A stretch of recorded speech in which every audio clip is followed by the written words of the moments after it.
what did Ambassador Sondland tell you that he told Mr. Yermak?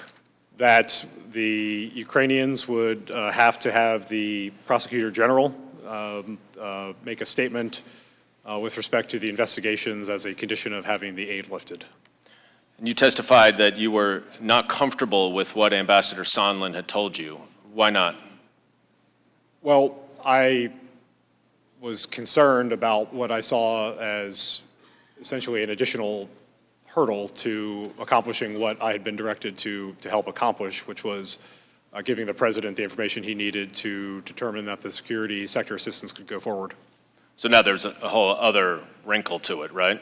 There was the appearance of one based on what Ambassador Sondland represented. And you told Ambassador Taylor about this conversation as well, is that right? I promptly reached out to Ambassador Taylor to schedule a secure phone call.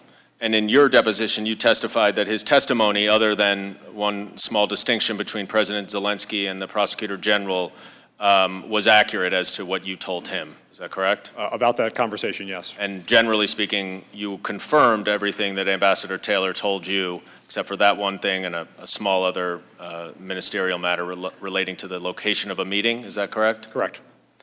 Now, did you tell Ambassador Bolton about this conversation as well? I reached out to him as well and requested his availability for a secure phone call.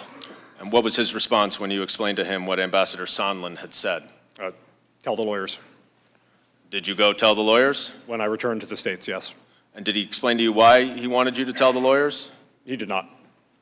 Now, a few days later, on September 7th, you spoke again to Ambassador Sondland, who told you that he had just gotten off the phone with President Trump. Isn't that right?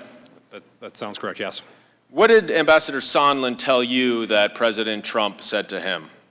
If I recall this conversation correctly, this was where Ambassador Sondland related that there was no quid pro quo, but President Zelensky had to make the statement and that he had to want to do it.